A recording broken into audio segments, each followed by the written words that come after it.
कर्नाटक के chief minister Siddaramaiah ने कहा कि अदब में समाज को जोड़ने की ताकत है और अदब के जरिए समाज को मुत्तहिद करना चाहिए, तकसीम नहीं करना है। सिद्धरमैया कन्नड़ा और सकाफत के महकमे के ज़ेर-ए-एहतमाम मुनक़्क़दा बुकर प्राइज़ याफ्ता बानो मुश्ताक के सरकारी एजाज़ के प्रोग्राम में खिताब कर रहे थे, जहाँ उन्होंने बानो मुश्ताक को मुबारकबाद और एजाज़ से नवाजा।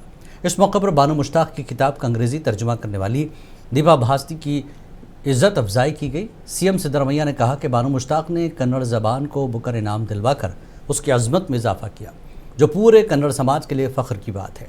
उन्होंने ऐलान किया कि बानो मुश्ताक और दीपा भास्ती को उनकी कहानियों और तर्जुमे के ज़रिए कन्नड़ की खिदमत करने पर फ़ीकस 10 लाख रुपए इनाम दिया जाएगा।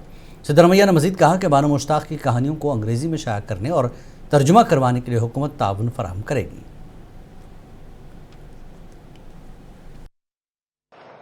ಸಪ್ತ ಸಾಗರದ ಆಚೆ ಇವತ್ತು ಕನ್ನಡಕ್ಕೆ ಗೌರವನ ತಂದಿದ್ದಾರೆ.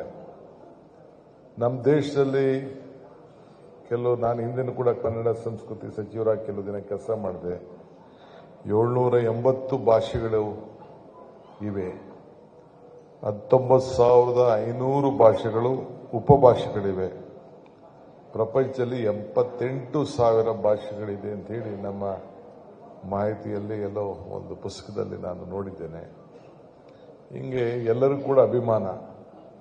ಬ್ರಿಟಿಷರು ನಮ್ಮ ದೇಶನ ಆಳೋದಾಗ ಎಲ್ಲೂ ಕೂಡ ನಮ್ಮ ಅಪ್ಲಿಕೇಶನ್ಗಳಲ್ಲಿ ಮಕ್ಕಳನ್ನ ಸೇರಿಸಬೇಕಾದ್ರೆ ನಿಮ್ಮ ಫಾದರ್ ಟಂಗ್ ಏನು ಅಂತ ಕೇಳಿಲ್ಲ, ನಿಮ್ಮ ಮದರ್ ಟಂಗ್ ಏನು, ಮಾತೃಭಾಷೆ ಏನು ಅಂತ ಬಿಟ್ಟೋಗಿದ್ದಾರೆ.